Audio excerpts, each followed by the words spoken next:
Hello, I am calling the Wednesday, November 12th, 2025 Economic Development Commission meeting to order. It is 6:30 p.m.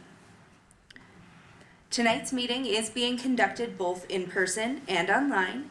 Members of the public may attend in person, or the public may also watch this meeting online at burnsvillemn.gov/meetings, or view us on Comcast channel 16, or 859. The public can also join us on Zoom by going to zoom.us/join, and more information is available on our meeting's webpage and in the agenda. Now we can move on to the agenda. First, we need to adopt the agenda. Do any of the commissioners have any changes to the agenda? Staff, No do you change. have any changes? No changes from staff. No? All right, hearing none, may I have a motion for adoption of the agenda? I'll move to adopt the agenda for the November 12th, 2025 Economic Development Commission meeting. Okay, do I have a second? I'll second the motion. Okay, Commissioner Swaney moved and Commissioner Winters seconded a motion for the adoption of the November 12th, 2025 agenda. All in favor of adoption, say aye. Aye. Any opposed, say no. Hearing none, the motion does carry. Next, we can move on to the approval of the minutes from our September 10th, 2025 meeting. May I ask for a motion for the approval of those minutes? I move to approve the minutes from the September 10th, 2025 meeting. Do I have a second? Seconded. Okay, Commissioner Price has moved and Commissioner Anderson has seconded for the approval of the September 10th, 2025 minutes. All in favor, please say aye. Aye. Any opposed may say no. Hearing none, the motion carries. Agenda item number 3, the swearing in of 2 new commissioners. Beth? Thank you. Oh, the swearing in of one. One, new yes. commissioner. Yep. Molly, if you could stand and raise your right hand, please. And you can read off the sheet if you need to. Okay. I, Molly Zeier, do solemnly swear that I will support the Constitution of the United States and the state of Minnesota, and faithfully will discharge the duties as a member of the Burnsville Economic Development Commission of the city of Burnsville in the county of Dakota and the state of Minnesota to the best of my judgment and ability, so help me God. Thank you. Welcome to the commission, Molly. Commissioner Zeier. Moving on, we have a presentation on local affordable housing aid. This will be presented by staff member Travis Biztadoo, and we're looking to provide feedback, but there isn't any formal action or voting required on this.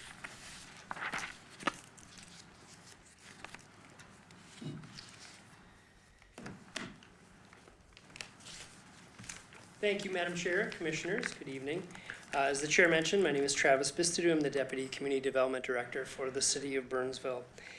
As you may recall, back in 2023, the state legislature passed a law creating a new funding source for affordable housing that's available to all metropolitan cities, funded through a 25% local sales tax. That funding source is commonly referred to as LAHA, or Local Affordable Housing Aid. And I'm here tonight to present our Phase 2 spending plan for that funding source. So just as a reminder, LAHA is allocated to various cities on a biannual basis. In 2024, we received $405,000 of LAHA funds. We had projected at that time that we would receive $800,000 in 2025. In reality, we received $1.14 million. So we actually have a bigger chunk of funding to spend on affordable housing needs. If you recall, I presented to this board, I think it was back in April or May, on our Phase 1 spending plan, and what the council had directed staff to do was to spend $300,000 on home improvement loans and $100,000 on senior deferred home improvement loans, both in 2025 and 2026. So I think of that as kind of phase one of our LAHA spending plan. At that time, council directed us to explore 3 other programs. Those were a down payment assistance program, which we call Burnsville Home Start, an emergency housing voucher program, and a vacant residential property rehab program, which we call Productive Properties. The idea being that all of this would be funded with LAHA dollars and aimed at families at that 0 to 80% AMI level. So the down payment assistance program, taking direction from council and working with, exploring kind of what's on the landscape and working with our loan service provider, what we have recommended to council is funding a down payment assistance program at $200,000 annually using our LAHA funds both for 2026 and 2027. Those funds would be available to any home buyer in Burnsville who wants to purchase a home. It need not be a first-time home buyer. And we would provide up to $41,000 of down payment assistance, covering approximately half of their down payment requirement if they're buying up to a $400,000 home. This would be capped at homes at the $410,000 sale price, which is essentially the median sale price for the last year, plus about a 5% inflationary increase to cover us for 2026 and 2027. So this would be just limited to homes at 410 or less. In addition, folks that take advantage of this program would be required to put 1% down. So whatever their funding mechanism is and their funding source is to acquire this home, we want to see at least 1% of that purchase price invested in the home as well, because we want that person or that family to be invested in acquiring that home and keeping it. And then we have worked with our partners at Center for Energy and Environment. That's our loan service provider that provides our home improvement loans that we fund through EDA dollars and now fund through LAHA dollars. They also do this type of work with other municipalities in the metro area and have agreed to work with us in supporting this offering. So the details are kind of additional details around the assistance that we would be providing. These loans would be fully forgivable after 30 years. So if the family, or the buyer, I should say, acquires the home, uses $41,000 of our LAHA money to cover half of their down payment, if they stay in that home for all of 30 years, that entire amount will be forgiven. There's no interest charged and there's no payment required. However, if they choose to sell their home, which they have every right to do, they would be required to repay us plus the origination fee of $1,100. And it's also worth mentioning that our program admin costs, we can't use LAHA to pay for administrative support of really any local affordable housing aid programming. We have to use our EDA dollars, which for each loan will cost about $1,100 to originate that loan, which is why we want that paid back to our levy funds if the owner should choose to sell within that 30-year period. So maybe with that, I should pause and just see if you all have questions or concerns or if there's anything you want to bring up around that down payment assistance program. I was going to ask, I know you said it doesn't have to be a first-time home buyer, but would they be given priority over somebody else? I mean, how, for example, let's say you get a whole bunch of people who are applying for this.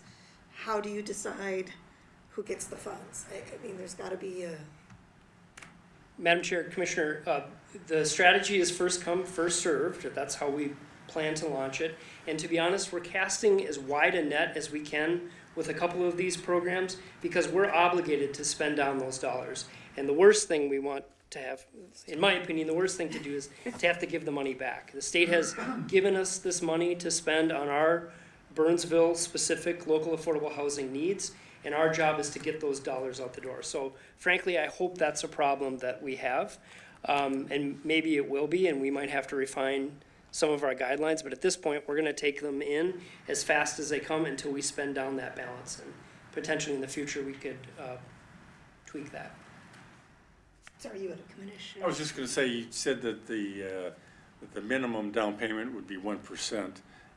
I'm trying to wrap my head around what mortgage company would let somebody buy a home for 1% down payment? Yeah, Madam Chair, Commissioner, we're leaving it wide open to whatever financing stream that homebuyer is able to access, whether it be through VA support, other programs that other entities are offering. Our requirement would be that they have to have that minimum of 1% down. If their bank will finance them, we're gonna assume that their underwriting requirements are satisfied, and we're gonna trust that financially makes sense and provide our level of support for that initial down payment assistance. Frankly, I agree. I don't think 1% is gonna be a problem, but we wanna make sure that at a minimum, there's that 1% contributed by the home buyer. I was also gonna ask about that $41,000 that might have to be returned upon the sale of the house if it's more than or less than 30 years. Yep. What will happen if the person who received these funds doesn't have $41,000 to give back to the city? The idea and how these programs are financed through other municipalities, and I should mention this, we're not the only municipality to offer this programming. I believe it's Coon Rapids, Blaine, and Minnetonka also have a down payment assistance program financed through CEE and all of their underwriting. What was your question again, Commissioner? So if they don't have, Oh. let's say I receive the funds, I buy a house, I'm only in it for a couple of years, I sell it, but and I don't have the Yep. $41,000 to give back. So what happens then? Madam Chair, Commissioner, the idea is that any profit or equity that they've gained through owning that property over a period of time, they're required to pay that back upon closing. If, for example, they were to default on their mortgage, ultimately CEE would use a collection agency to try to recapture some of those funds. I guess a follow-up on that is what consideration to the possibility that the home could be underwater when they sold it? So, you're not gonna net it back in the asset sale anyway. Yeah, CEE has pretty strict underwriting requirements, which is how we've structured our home rehab loans, and we're gonna follow those that same policy and procedure for verifying their income levels and their ability to repay. But there is some risk that we're assuming with those dollars. And that's kind of the reason that we're using LAHA for this new program that we're offering through the city. I guess the other question I had, and maybe I'm just not reading the line correctly, the program will fund up to 50% of a down payment up to $41,000. Are you saying that you would therefore pay $20,500 or $41,000 of a possible $80,000? Great question. The idea is that we would fund up to 20% of a typical down payment requirement. Or I'm sorry, 50% of a typical down payment requirement. So a typical down payment is 20%. We're kind of using that target sale price of $400,000. So an $80,000 down payment would be required. We would finance up to $41,000 of that down payment. So half of a traditional 20% down requirement. Good question. And difficult to explain and put on a PowerPoint. I do have a question related to the forgivable nature of this if that owner stays in the home for 30 years. What if they were to choose partway through the process to do a refinance? Would that qualify as basically a sale experience and thus not any longer be forgivable? That's a good, Madam Chair, that's a good question. I don't think we've thought that part through. I suspect it's not, would not qualify. If you reside in the home for 30 years, I believe it would be forgiven, but that's something we could definitely check on. But possibly only if you never change the terms of your loan. Right. Okay. I think it continues forward for that initial 30 years, but that's something we'd have to verify with CE. I also have some questions about, unless you have a really, Well, and I was just gonna add, the purpose of this discussion is to present kind of the initial details of what the proposal looks like. We intend to craft policy behind each one of these offerings. That too will come before council as well, to get their take on some of those finer points. But understand that this isn't the final go-ahead, that there's still a policy and funding discussion we have to have with council, which I'm Good. gonna talk about kind of at the end of the presentation. perfect. I have some questions about whether we have concerns about the amount of stock available that's being sold consistently in Burnsville that would apply to this. Pricing wise, I'm not concerned that we wouldn't have it, but just overall, is property turning at a rate that you think this could be spendable at the amounts that are being proposed to be funded? Yeah, Madam Chair, we've kind of been tracking the real estate market over the past 6 months while we've been kicking around this idea. And there does feel like there's ample housing stock right now, even right now, with the market being kind of tight, for folks to take advantage of this at that $410,000 purchase price or less. But potentially in the future, that could be a concern. I have a question. So is this a second that's attached to the loan, this portion? So there's the origination of the loan and then there's a second Second. attached to it? Okay, Essentially it is, and we would be in second position on that mortgage. okay. The other question I have is, so we were projected 800,000, but actually about 1.1 million. So how does that work in terms of that going back to the state if we don't use it? Are there terms and conditions, is it a time period? Yeah. Which that would go back to the state? Madam Chair, Commissioner, the way the statute is written is we have 3 years to kind of encumber those funds, 4 years to spend them. So we received our initial tranche of funds in 2024. We have to encumber those by 27 and then spend them down by 28. And if we fail to do so, essentially we have two options. We can return them to the state, or we can create a state statute crafted housing trust fund and park those dollars in that housing trust fund to address other affordable housing needs in the future. Ideally, we're hoping we won't do that and we spend those dollars down and can continue to kind of reevaluate how we want to use LAHA going forward in the future.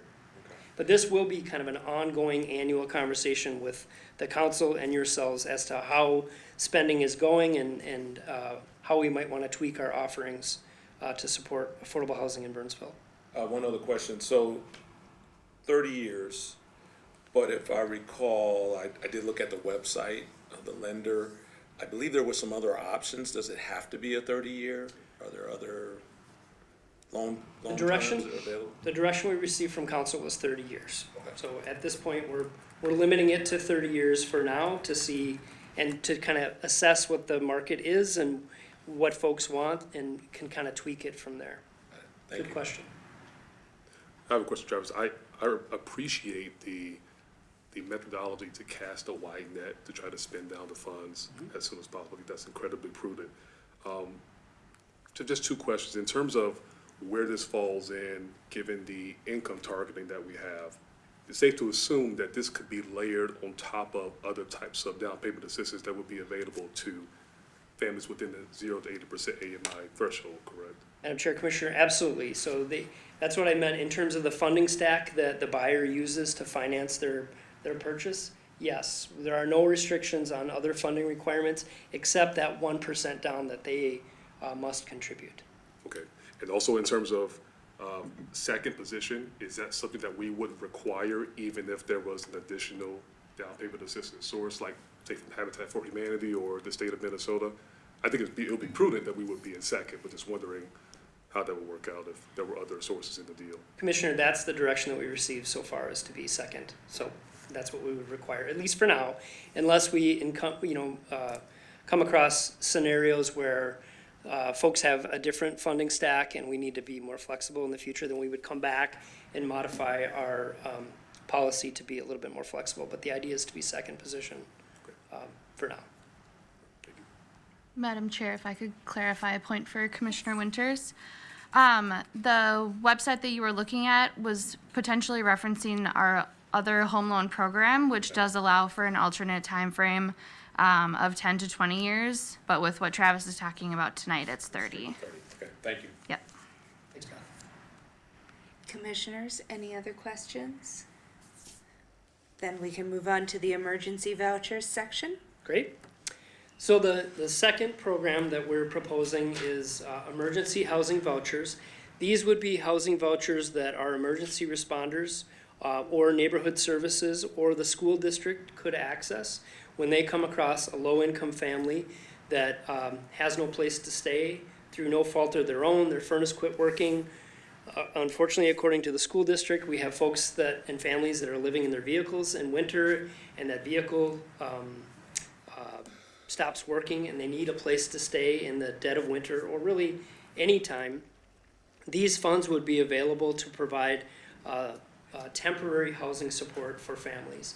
How it would work is they would provide verbal verification to our emergency responder or school district personnel that they are currently utilizing a variety of existing federal or locally funded supporting tools like SNAP or WIC or energy assistance. Once we have that verbal verification, they would be able to go to one of our area hotels where they could stay for a period of time just to get themselves back on their feet and find another longer-term housing provider. But this would be just kind of that bridge support to take folks out of a dangerous situation and provide them at least temporary housing. Once the family arrives at the hotel, there's a document that we've kind of crafted that other folks are utilizing, other jurisdictions are utilizing, self-certifying that they meet the income requirements, which we would then use to report to the state on an annual basis to verify that they're at that 80% or lower income level. What these vouchers would provide is up to 3 rooms per family for a maximum of 14 days stay. We've kind of modeled this on $150 per night per room model. However, that's probably a little bit high, and we have yet to negotiate with the hotels that we've been talking with on what that actual per night per room cost is going to be. I would say it's probably more realistic is probably $100 a night. And then the other thing worth mentioning, I don't anticipate that this is going to be a problem, but it's something that you all should be aware of, is if somebody provides fraudulent information to us that they didn't qualify or they're not currently taking advantage of one of these various affordability programs, that could result in the state determining that that stay was LAHA ineligible and that we would be essentially on the hook to repay the state if that ever came out. And we would use our EDA levy funds to pay for those stays if it were to happen. That's offering number 2. Any questions or thought or feedback on that proposal? I do like this proposal. I feel like it's really nimble because it relies on the most frontline community interactions with those who may benefit from this.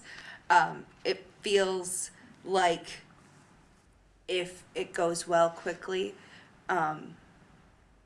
it feels like it's not addressing enough people. We're really looking at only a limited number of occurrences if each occurrence maximized it. So I would certainly, if it's enacted well in the early stages, I'd sure love to see that budget go up a little bit, because it feels like the most acute, painful moment for a family in need, and to be able to immediately relieve that need so that they can get their bearings and make the next plan is a really impactful thing. Madam Chair, Commissioners, when we initially were kind of kicking around this idea, we had initially budgeted at $10,000, and our request here is $40,000. After we had conversations with the school district is when we decided And they were telling us kind of their stories and their experiences that they encounter 20, 25 families per year that have an emergency housing scenario and would qualify for these funds that we really bumped it up to 40. But again, we anticipate running this program for a year, seeing how it goes, and if we find demand is higher than that $40,000 allocation, even if we had to make a budget amendment partway through the year, I feel confident the council would support increasing that budget amount to satisfy that need. Would occurrences like an experience of domestic violence or an unsafe home that resulted in an immediate need to change housing, would that fall under this too? Or is there not enough of a sparking occurrence? That was one of the things that we had discussed with I had discussed with the school district. That would be in the guidelines the forthcoming guidelines that we'll be preparing for council to consider. At this point, I would anticipate including domestic violence situations as one of those scenarios where we would provide that temporary 2-week housing, but that ultimately will be to the council to decide as part of that policy and guideline review. I just had a question regarding the mechanics of it. I understand that the school district or the emergency responder identifies the situation. You would probably have contracts with 3 or 4 hotels, but once that happens, does the emergency responder or the school district will they know that X hotel has rooms available, or is there another layer there to get the family into the housing situation? Madam Chair, Commissioner, the conversations that we've had with area of hotels, and we've had a number of conversations, is that they would commit to having 1 or more rooms available at any time. So they'll always have a room on hold for us if we encounter one of these emergency situations. Folks would show up there, they would self-certify, the hotel would track that information, send it to us, and then basically send us an invoice for their stay. Or that's how we anticipate it working, and so far, the conversations we've had with 2 hotels, they've been fully on board with supporting that approach. Commissioner Price? Sheriff, I just want to say kudos to you and the staff for taking this collaborative approach with the school district. And even on a go-forward basis, especially having that specific data point is hugely important. So just want to make sure that, it's not in the, the notes here in the agenda is certainly on the screen, but just to make sure that that's embedded, that's a huge value add. Yeah. That we're taking that collaborative community approach to housing and stability. I appreciate that, Commissioner. And I will say, this was not an idea that Beth or I dreamed up. It was an idea that came from our emergency responders who actually see this real gap in the field every year. It's not at the level that the school district was sharing with us, but they see it once or twice a year where they have a scenario where somebody doesn't have any family they can fall back in, doesn't have any resources, and they literally have no place to go that night. And they've identified that gap for us. So kudos to those folks for being creative. Going back to what you were talking about earlier about the hotels, keeping a certain amount of rooms aside, is there a release date? And if there's not a release date and the room isn't used and they turned business away because they held that room, will they still be able to build a city then for that room? Madam Chair, Commissioner, we have not developed a contract yet with that, either any of the area of hotels that we've been talking with. But so far, the initial conversations have been, we always have a room available. So they'll always hold a room available for us and won't be turning business away. But we have not explored the conversation about us paying for a room if they have to turn folks away. That hasn't been determined yet. Yeah, Commissioner Winters? So, for someone who coaches at Burnsville, this is near and dear to my heart. It happens a lot more frequent than one might imagine, with the need and the demand. But a question I have for you, so if we have a situation which does happen where let's say a student is a minor, not able to go home, how's that gonna be managed? And then also we have students who are 18 and have to face the same home insecurity. So I'm just thinking of situations that I've incurred coaching.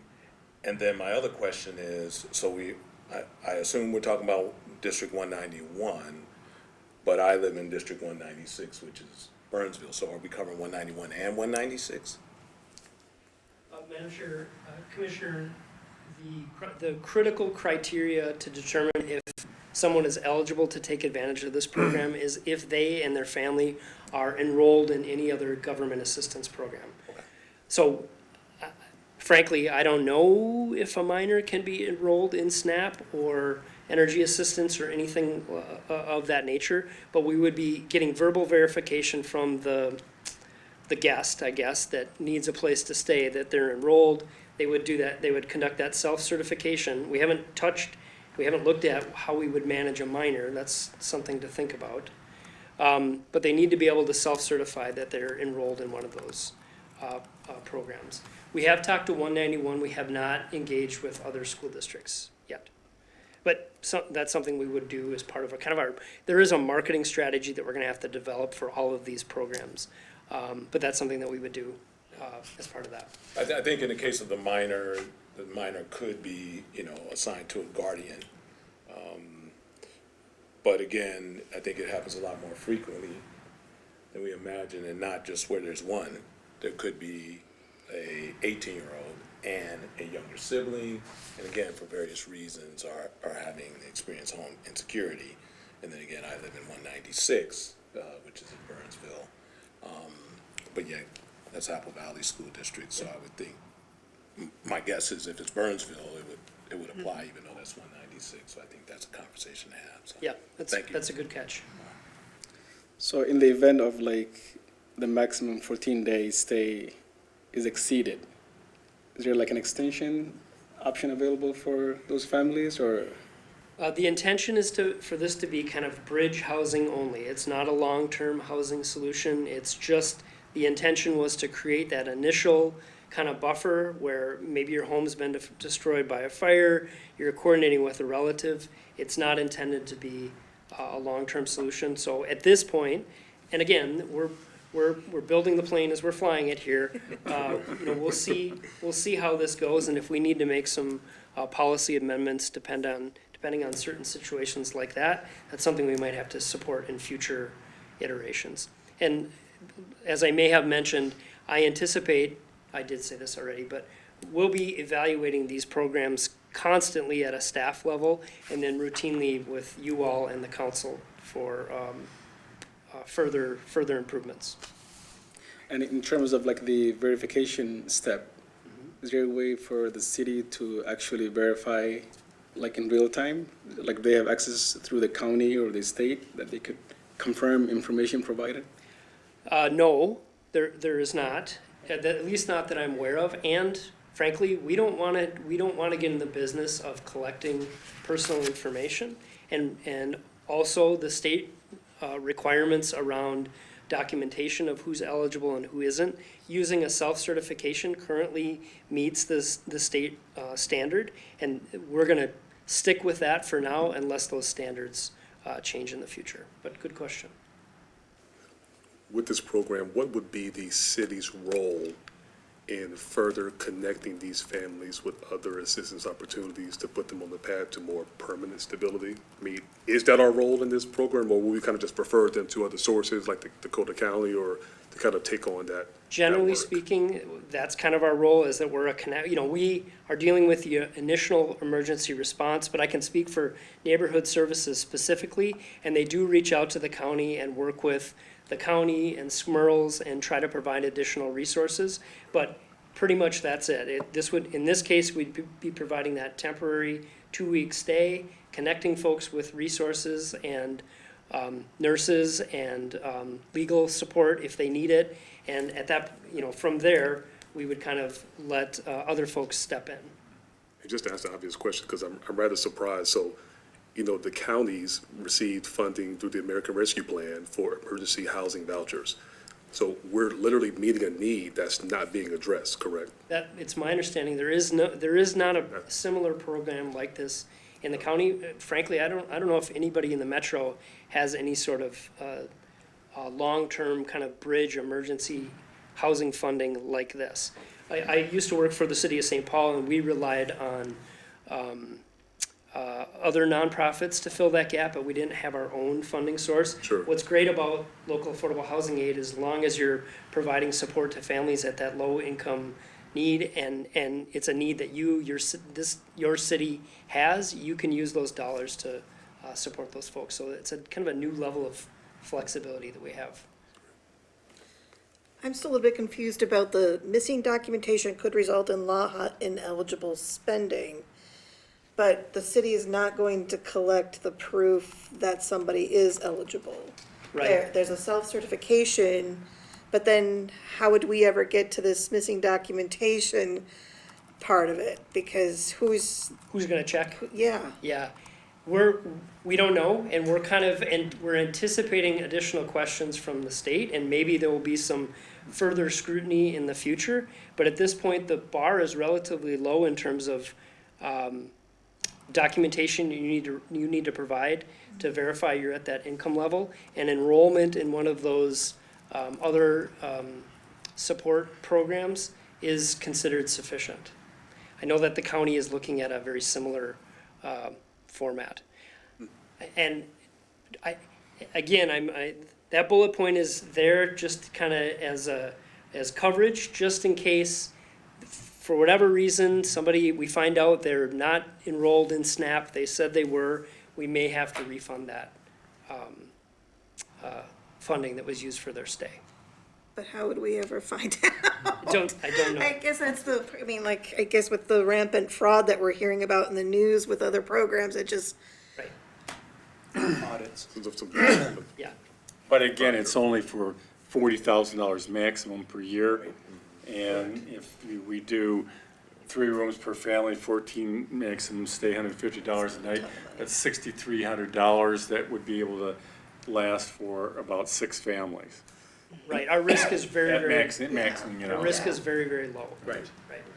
And, ultimately, we are putting someone who was in some sort of emergency situation in temporary housing. They may not qualify, and if we have to use EDA levy funds, so be it. Or at least that's been the conversation so far. Great. I think we're ready to move to the next option. Great. The next one is probably the most non-traditional, let's say. So this is a program that we're calling Productive Properties. We have recommended and received approval from the City Council to use $500,000 of LAHA annually, both in '26 and '27. And under this program, we would partner with Habitat for Humanity, who would, on our behalf, acquire blighted properties, basically vacant single-family homes that we know we have in Burnsville that have been unoccupied for years and have a number of property maintenance complaints on them and are not being maintained. They would reach out to those property owners, attempt to acquire the property. They would flip it and then sell it back to a family who is at an affordable level, the 80% AMI or lower level. So the city would never own one of these properties. We're simply the financial backing to acquire the property, flip it, and then sell it to an affordable family. The idea is that we would use these funds to try to reoccupy one property per year. I should back up. We have about 10 of these properties that we're currently tracking on the neighborhood services front that have chronic property maintenance issues. They're actually in terrible condition. They've been unoccupied for years. The property owner may be paying taxes on them, so they're not likely to go tax forfeit, but they're not being sold, they're not being turned over. We know of about 10 of those per year. The idea is that we would partner with Habitat for Humanity, who would reach out on our behalf and say, hey, we have this new program, we're interested in acquiring your property, would you like to sell to us? And if the answer is no, we move to the next property on the list and kind of continue that process until we've had that conversation, or at least tried to have that conversation with all of the property owners of these blighted homes. And again, we would use our LAHA dollars to initially acquire, rehab, and cover some of the admin costs.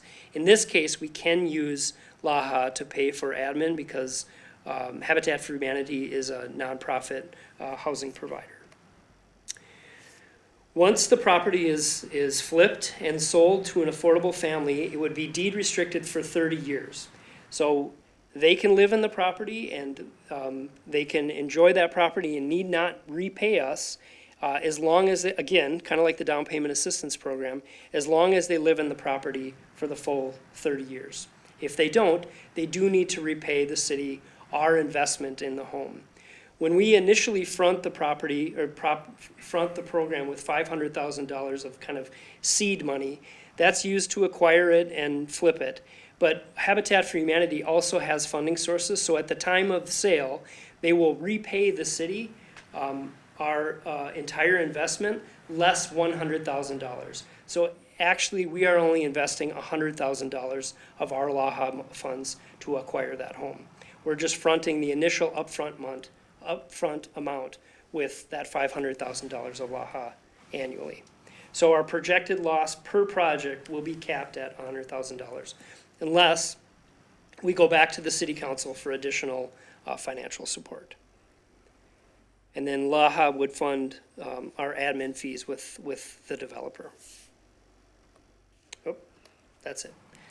Any thoughts or feedback on that? Oh, I should also mention Habitat for Humanity also offers something similar in Edina and Roseville, and we had conversations with Habitat, obviously extensive conversations with Habitat, but also Edina and Roseville as well, and everybody reports very strongly that this is a great program and works really well, and they've been able to reoccupy a whole host of homes in those communities. So not reinventing the wheel here, but using our LAHA funds a little bit differently to solve a Burnsville-specific problem. I was recently door knocking in Apple Valley and encountered a property that appeared in the same condition, and it did remind me of this proposal. So obviously it wouldn't apply in this exact case, but it's just a testament that there are the need out there, and it's kind of great to be able to bring back the vibrancy of a property, and it benefits the whole community in addition to the new homeowners. So I'm excited about this. I appreciate that, Madam Chair. And frankly, if we're able to get just one of these properties turned over, I think and we work through the rest of the list and we find that nobody else is interested, I still see that as a win. So hopefully I'm sure the neighbors of that property There you go, that's exactly what I was gonna say. Everybody will be so happy. Absolutely. Yep. And they do quality work. They did a project earlier in the, last year in St. Paul. And I was working through a nonprofit that was involved in their logistics operations, how they bring in everyone from all over the country to coordinate a day of work. It's incredible quality materials, as well as highly qualified individuals, as well as, volunteers to come and do labor. It's really amazing what they do, so. It is. They shared with us, Habitat shared with us some examples of work that they've done with other communities. And what they can do with a kind of dilapidated house is really impressive. They don't bring it up to, marble countertop standards, but they take a home that is severely dilapidated and a major blighting influence on the neighborhood. And we have a few of those in Burnsville and are able to kind of turn that around and become a positive story. So I'm cautiously optimistic about this program. Well, having been involved with Habitat for Humanity, I know that they bring in a lot of skilled tradespeople to volunteer their experiences in being in that trade, whether it's plumbers, electricians, carpenters. So they do great work. So since Habitat is like in administering the kind of like the servicing of this rehab, would they then give like first come first served choices to the city residents, or how would that process work? No, they have their own process for vetting applicants, and this would be open to that broader pool, so not limited to Burnsville residents only. Again, I could imagine in future years if we have, well, two things. I think perhaps once we get down this first list of kind of blighted properties that this originated in community development, this idea, because we have these blighted properties that nothing is happening, they keep getting worse, the neighbors are frustrated. Once we work through that list and try to bring somebody in to take advantage of it voluntarily. I could see this program morphing into something else, where they may use us to identify elderly folks that are interested in selling their home. They want it to be an affordable starter home for somebody else, and we might recommend them to plug into this program, and it becomes something like that, which is actually what they've done in Edina and Roseville. But at this point, it's specific to those blighted properties first, and open to the whole pool that Habitat works with. So we would leave it to them to find a low-income buyer or lower income. I think I can assume the answer to this question, but is there anything that would make a property ineligible for purchase, or that we would stray away from, whether it be safety concerns, investment concerns, anything Habitat can't touch, something along those lines?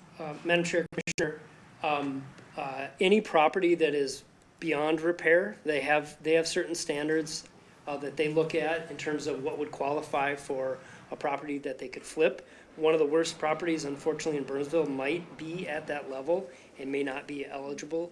But generally that's the kind of the number one thing that I think of that would make a property ineligible. Because we're limited to a $500,000 budget, anything that's a little bit on the higher end probably would be out of our reach. Unless we go back to council and say we're gonna need a little bit more LAHA to get this one. But the acquisition price and I think the condition of the property are the primary limiters, at least that we're kind of foreseeing. And again, this is purely voluntary, so if the property owner is not interested in selling, they're not obligated to. Any more questions, commissioners? All right, in terms of next steps, our goal is to finalize contracting around the down payment assistance program and the productive properties, actually all three of the programs, by the end of January of 2026. From there, we'll work with our in-house communication team as well as Habitat's and Center for Energy and Environment's marketing team to develop a communication plan. And then ultimately our goal is to launch all three programs in 2026, understanding that we probably, if we're lucky, we'll probably have that first vacant rehab project not happening until maybe late 2026. And then we also anticipate kind of conducting an assessment of our LAHA programs, including phase one, which are the rehab and senior rehab loans, in Q2 of 2026 to kind of get a gauge of how everything is going. Are we spending down dollars fast enough? Are there new needs that we have? And engaging you all at that point. And I can stand for any other questions. We hear none. We put you through your paces already. Yes. We get to move on to reviewing the draft of the 2026 Economic Development Commission Work Plan. This will be presented by Beth Weber. She is the Economic Development Coordinator for the City of Burnsville. Thank you, Madam Chair. Commissioners. So if you recall, earlier this year, we had perhaps a more delayed work plan discussion for 2025.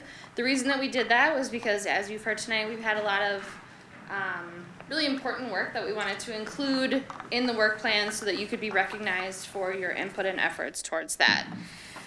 Keeping that in mind, we did want to be more mindful for 2026 in your work plan, given that we have kind of more clear direction on the things that we've accomplished this year and the things that we foresee you all working on next year. So with that, we'll do a recap, given that tonight is our last meeting of 2025, which is incredible to think about. So some of the notable items that we've done so far, these numbers will change, but so far Open to Business has helped 40 businesses and residents through just the third quarter. So you've heard reports annually from Natalie, our business advisor at Open to Business, on the great work that she does through technical assistance and marketing help for our entrepreneurs, and then as well as the financing that they provide for our businesses as well. The Grow Minnesota program continues with the Chamber, and we have visits with our local businesses each month, and so you heard from Jennifer, the president of the chamber, earlier this year as well. You worked on the update to our sale and rental of city property policy to allow kind of the change in how we review things and the process for reviewing surplus property of city-owned land. And that review, we finished our economic development strategic framework design, which was a long process, and we certainly appreciate all of the feedback that you provided on that. So the change going forward will be continued implementation of that and your feedback on future programming. And then obviously tonight you also received a LAHA and housing program update from Travis. So when we think about your work for 2026, we certainly want to continue with the Open to Business partnership that we have. We will all continue inviting you all to ribbon cuttings that you can attend as you're available. It's a great way to connect with our local businesses and our community and help celebrate kind of the economic development milestone that a ribbon cutting represents. When training presents itself that might be applicable to you all, we will extend that opportunity to you. In the past, we've done training with the Urban Land Use Institute, ULI, in partnership with our Planning Commission and I think some of our City Council as well. So if there are future opportunities of applicable training, we'll certainly keep you in mind for that. We already talked about the Economic Development Strategic Framework. If there are any financing applications that the city might receive related to TIF or some other funding that would come directly from the city, we would bring that in front of you for your feedback and ultimate recommendation to City Council. Grow Minnesota, we'll have another update from Jennifer next year. We'll have continued updates and program changes and feedback for LAHA. And then community visioning is something that we had discussed kind of for 2025. We're still working through that on the staff side of things, so I don't believe we've selected any consultants or anything like that to help facilitate, but we would certainly engage you as that process continues as well. These are kind of the identified objectives that I have for you all. Certainly open to questions or feedback, or if there are other additional initiatives that you don't feel have been captured here. But we feel that this is a robust work plan that will keep you busy next year. For the commissioners to be aware, we will be completing this portion of the conversation with a motion and hopefully to approve or adopt this work plan. So if there are things you want to bring to that before we move for that, this is a great time for it.